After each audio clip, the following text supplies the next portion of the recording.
रखिए, तशरीफ रखिए, तशरीफ रखिए जनाब। मोहतरम सेनेटर साहबान अपनी अपनी सीटों पे तशरीफ रखें।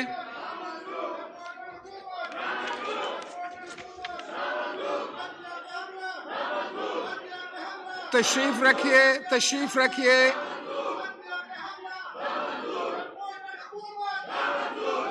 तशरीफ रखिए, तशरीफ रखें, तशरीफ रखें। आप पहले ये भी तो ज्यादती कर रहे हैं। तशरीफ रखिए, तशरीफ रखिए, आपको बात करने का मौका देते हैं। तशरीफ रखिए, तशरीफ रखें, आपको बात करने का मौका देंगे।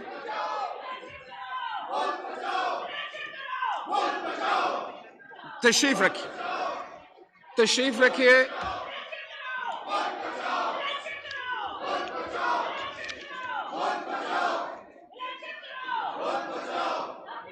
जी तशरीफ रखिए।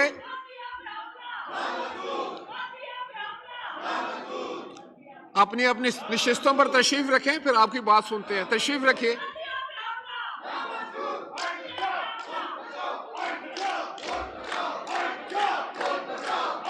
तशरीफ रखें। Order in the house.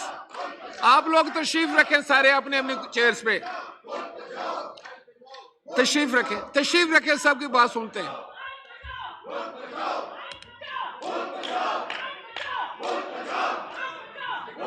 तशरीफ रखें, तशरीफ रखिए, तशरीफ रखिए,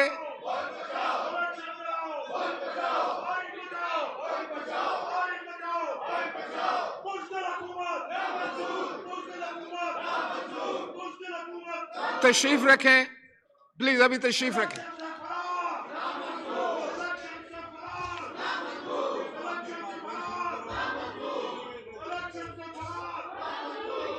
क्या कह रहे हैं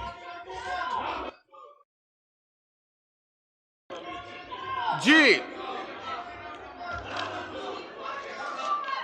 जनाब सेनेटर आजम नजीर तारर साहब, minister for law and justice, to move item number 2। जनाब स्पीकर, हाँ जी, मैं डावर साहब आपको टाइम देता हूँ, तशरीफ रखें। मैं कर तशरीफ रख लें, शोर है बड़ा। जी आ गया, जी आ गया। जनाब स्पीकर, मैं अगर मेरे ख्याल में हमारे दोस्त भी नहीं सुनना चाह रहे जी जी, जो मैसेज आया है ऐवान, इस मोअज़्ज़ज़ ऐवान ने और सेनेट ऑफ पाकिस्तान ने तवील बहस मुबाहिसे के बाद और इस मोअज़्ज़ज़ ऐवान की स्टैंडिंग कमेटी ने भी इसकी जांच पड़ताल के बाद supreme court practice and procedure bill 2023 की मंजूरी दी थी। दोनों ऐवानों में पास होने के बाद ये सदर मुमलिकत को असेंट के लिए भेजा गया, लेकिन सदर मुमलिकत ने ये बिल पार्लियामान की जॉइंट सिटिंग को मैसेज के साथ वापस भेजा है। मैं इस मोअज़्ज़ज़ ऐवान के सामने मैसेज पढ़े देता हूँ जी, और फिर मैं उसके जो जवाब है सर उसमें भी कुछ अर्ज करना चाहूँगा। जी पढ़िए जी। Sir, on an the message reads as under, on an in-depth consideration of the Supreme Court Practice and Procedure Bill 2023 to provide for the practice and procedure of the Supreme Court of Pakistan, the following aspects require due consideration. Article 191 of the Constitution empowered the Supreme Court to make rules regulating the practice and procedure of the court. Under such enabling provisions of the Constitution, the Supreme Court rules 1980 have been made and enforced, duly validated and adopted by the Constitution itself. These time-tested rules are being followed ever since year 1980. Any tinkering with the same may tantamount to interference with the internal working of the court, its autonomy and independence. Our Constitution is founded on the concept of trichotomy of power, three pillars of the state, whose domain of power, authority and functions are defined and delineated by the Constitution itself. The Parliament has also been given the power under Article 67 that states, subject to Constitution, a House may make rules for regulating its procedure and conduct of its business. Article 191 states that subject to Constitution and law, the Supreme Court may make rules regulating the practice and procedure of court. Article 67 and Article 191 are akin to each other and recognize the autonomy and independence of each respectively, barring interference of one into other's domain.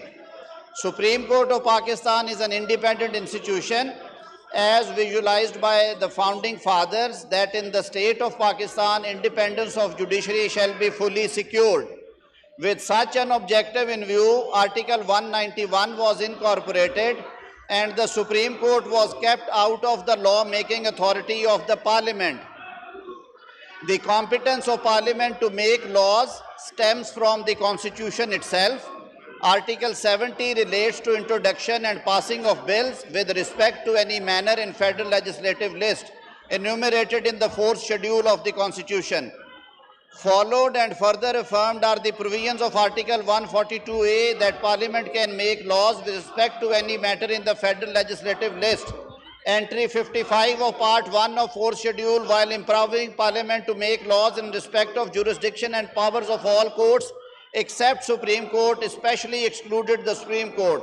Thus, the bill prima facie travels beyond the competence of the Parliament and can be assailed as a colorable legislation. The Constitution confers the Supreme Court with appellate jurisdiction under Article 185 to 212, Advisory Article 186, Review Article 188, and Original Jurisdiction Article 184. Article 184(3), the focus of bill relates to original jurisdiction of courts, providing the mode and manner for invoking it and providing appeal. The idea may be laudable, but can such a purpose be achieved without amending the provisions of relevant articles of Constitution? Established law is that the provisions of Constitution cannot be amended by an ordinary law, as the Constitution is a higher law, father of laws. A Constitution is not an ordinary law, but rather an embodiment of the fundamental principles, higher law and law above other laws. In order to meet the scrutiny above, its validity if assailed in the court of law, I have thought it fit and proper, as per provisions of Article 75 of the Constitution, to return the bill with request for reconsideration. जनाब speaker, इस मुअज़्ज़ज़ ऐवान की information के लिए, ये जैसे मैंने पहले अर्ज़ किया कि दोनों मुअज़्ज़ज़ ऐवानों ने इस बिल पे डिबेट भी किया, बशमूल मेरे वो दोस्त जो आज सीढ़ियों पे बैठ के नारे लगा रहे हैं और अपनी कम इल्मी का सबूत दे रहे हैं, बजाय इसके कि वो इसको क्लॉज बाय क्लॉज सुनते और पढ़ते। ये एक्सरसाइज ऑलरेडी हो चुकी है, लेकिन जो सवालात उठाए हैं सदर मुमलिकत ने अपनी चिट्ठी में, सबसे पहले तो मैं बड़े अदब से ये एतराज़न अर्ज़ करूँगा कि सदर मुमलिकत ने जो लफ्ज़ कलरेबल एक्सरसाइज ऑफ लेजिस्लेशन किया है, ये बड़ा नामुनासिब है। ये पार्लिमान के एक खुद मुख्तार हैसियत पे, उसकी इंडिपेंडेंस पे, उसकी लॉ मेकिंग की पावर्स के ऊपर मैं समझता हूँ एक नेगेटिव कमेंट किया है। सदर साहब को इस तरह की ज़ुबान इस्तेमाल करने से एतराज़ करना चाहिए। हमने बारहा इस फ्लोर से भी और अदरवाइज़ भी सदर साहब को ये मशवरा दिया है कि वो रियासत के सरबराह के तौर पे एक्ट किया करे, ना कि एक सियासी जमात के वर्कर के तौर पे। मेरे लिए इस मुअज़्ज़ज़ ऐवान का रुकन होने की हैसियत से ये बात बड़ी तकलीफ़देह है कि सदर मुमलिकत अपनी आइनी ज़िम्मेदारियाँ पूरी करते हुए तासुब की सियासी ऐनक पहन लेते हैं और अपनी जमात की सर्विस शुरू कर देते हैं, ना कि वो आइन की और कानून की पासदारी के लिए काम करते हैं। पहली बात उन्होंने फरमाई कि आर्टिकल 191 के नीचे सुप्रीम कोर्ट के रूल्स बनते हैं तो उन रूल्स की मौजूदगी में किसी किस्म की कानून साजी की गुंजाइश नहीं है। मैं अदब से अर्ज़ करूंगा कि आर्टिकल 191 की जो लैंग्वेज है वो बड़ी सिंपल है। वो शुरू ही यहाँ से होता है, subject to constitution and the law. तो वर्ड लॉ जब इस्तेमाल किया गया तो पार्लियामेंट को पावर्स दे दी गई कि वो इनेक्टमेंट करे। दूसरी बात, सदर मुमलिकत ने उसकी ज़िद में कह दी, उन्होंने कहा अगर इख्तियार है भी है तो फेडरल लेजिस्लेटिव लिस्ट के आइटम 55 के तहत सुप्रीम कोर्ट को एक्सक्लूड किया गया है। माजरत के साथ सदर मुमलिकत ने यहाँ पे फिर वही ऐनक पहनी तासुब वाली, काश वो ऐनक उतार के आइटम 55 को एज अ होल होलिस्टिकली पढ़ लेते। उसमें जहाँ तक जुरिस्डिक्शन करटेल करने का ताल्लुक है वहाँ आप लेजिस्लेशन नहीं कर सकते, लेकिन हमने तो उसकी जुरिस्डिक्शन में इजाफा किया है और एक अपील प्रोवाइड की। दूसरा, ओपननेस लाए हैं, ट्रांसपेरेंसी लाए हैं। जनाब स्पीकर, मैं अर्ज़ करता चलूँ कि मुल्क भर की बार काउंसिल्स और बार एसोसिएशंस और सिविल सोसाइटी ये मुतालबात पिछले कई सालों से कर रहे थे और ये बात जहन में रहे कि 1980 के रूल्स जब बनाए गए थे तो ये रूल्स एक आमराना दौर में बनाए गए थे जब इस मुल्क में जनरल ज़ियाउल हक का मार्शल लॉ था। अगर आप रूल्स को देखें तो आपको उसमें भी आमराना झलक नज़र आती है।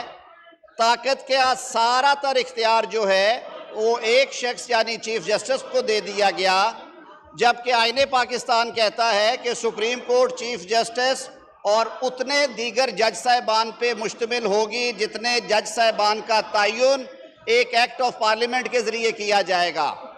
और अगर सुप्रीम कोर्ट के जजेस की तादाद तक का तयन एक्ट ऑफ पार्लियामेंट से होता है, इस मोअज़्ज़ज़ ऐवान के बनाए हुए कानून से होता है, तो क्या रूल्स ऑफ प्रोसीजर 191 के ताबे वो नहीं छेड़े जा सकते?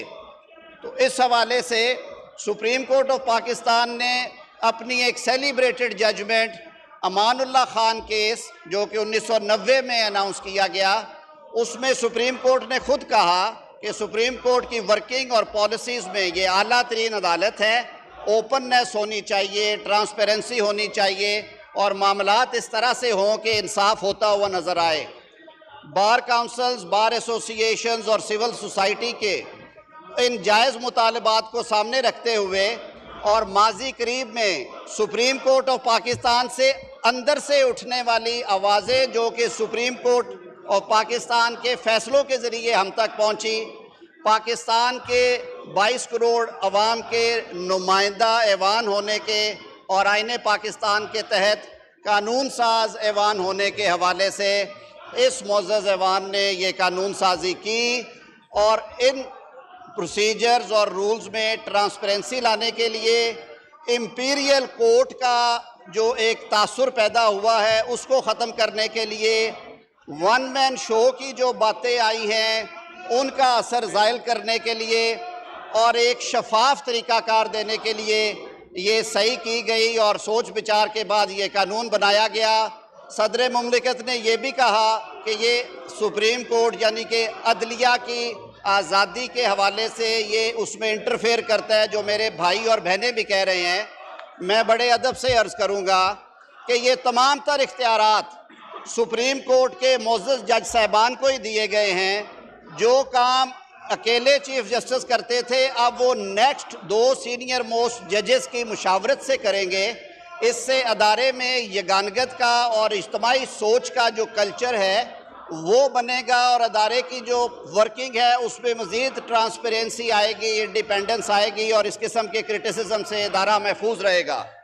तो इन मारूज़ात के साथ मैं ये अर्ज़ करूँगा कि क्योंकि दोनों ऐवानों ने बड़ी सोच विचार के बाद ये कानून पास किया, इस कानून की पैसेज के बाद प्रिंट और इलेक्ट्रॉनिक मीडिया के ज़रिए बार काउंसिल्स और बार एसोसिएशंस की करारदादों के ज़रिए इसको लार्जली अप्रिशिएट किया गया और कहा गया कि ये वक्त की ज़रूरत थी, इसे बहुत पहले हो जाना चाहिए था। तो इस हवाले से मेरी अर्ज़ी ऐवान से होगी कि इस बिल को कंसिडर करें। अगर कोई अमेंडमेंट मुझे बताया गया है आई हैं वो देख ली जाए और जनाब स्पीकर अगर आप हाउस पे किसी और लीगल ब्रेन को देना चाहते हैं तो वो बात कर लें, मैं प्रेजेंट कर दूंगा।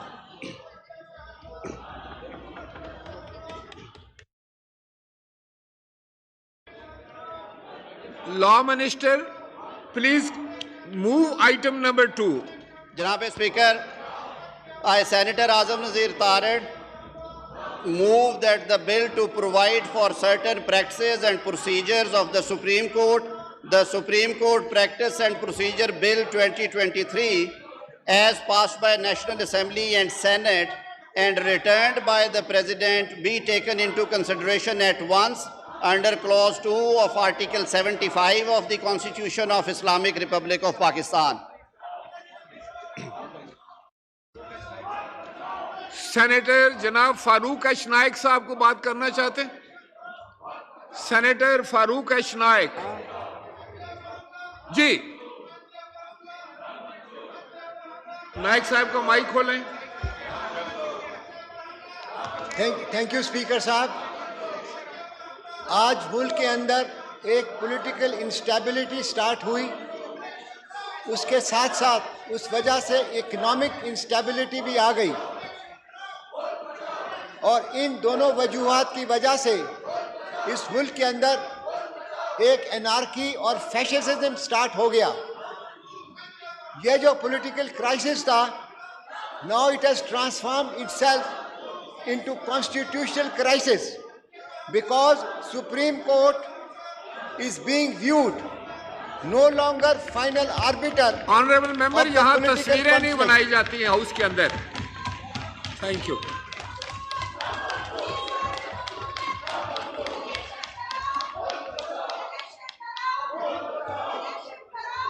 जी फारूक अशनाइक साहब। सर, मैं आपसे अर्ज कर रहा था कि आज ये नजर आ रहा है कि supreme court is no more and no longer a final arbiter of the political conflict in Pakistan.